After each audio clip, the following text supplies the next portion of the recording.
the prosecution of Mrs. Wright, I do think this one, unfortunately, for her is a little bit easier to see. I would start off with the very beginning of the play when it's talking about Hale coming to, he's saying he was going to see Mr. Wright to ask about having a party line telephone put in. And when he sees Mrs. Wright sitting in her rocker, folding her apron, and asks where he's at, and if he can see him, and she says no, and she's very, very quiet and doesn't want to answer his questions, very pensive or whatever. And then he says, again, then why can't I see him? It says, I asked her out of patience, 'cause he's dead, she says she. Dead, says I. She just nodded her head and not getting it a bit excited, but rocking back and forth. Why, where is he? Says I, not knowing what to say, and she just pointed upstairs. So you can tell that she's really not all that concerned about him being dead. No remorse, essentially. Who knows how long she was going to let him stay upstairs. And so Hale, goes up to find that he's got a rope around his neck and has been strangled to death. It was interesting when I first read this. I thought it was gonna, I actually had never read the short story version of this before. I thought it was gonna go into a hanging, but he was actually strangled.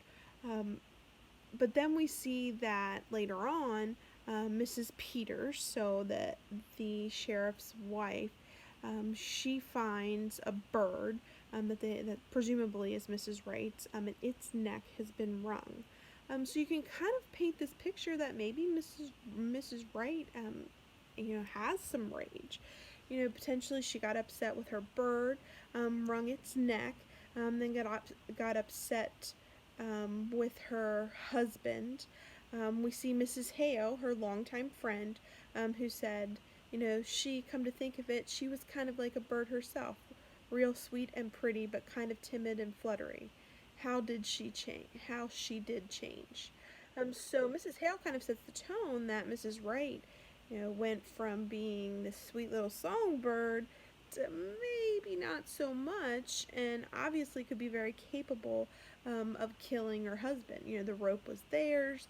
They can't find anyone else who was upset with him. There was no evidence out in the barn. Everything points to who was in that house that night, and it was Mrs. Wright and Mr. Wright, and she claims that she didn't wake up. I would say if someone climbed in the bed next to me and strangled my husband, I would wake up.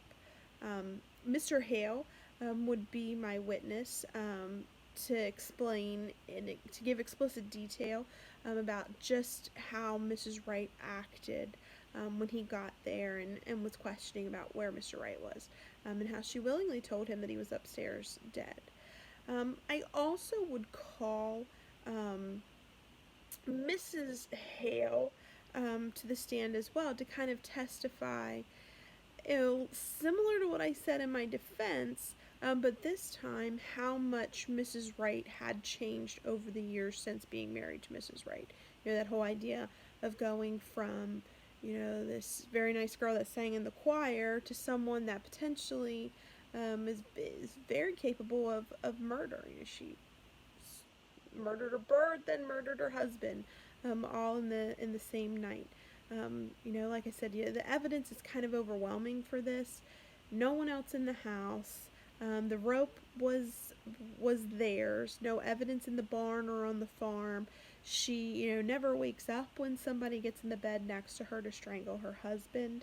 And also, she was unhappy in her marriage. It's been stated by not only Hale, but Mrs. Hale, about how, she had changed over the years. So that would be my prosecution of Mrs. Wright.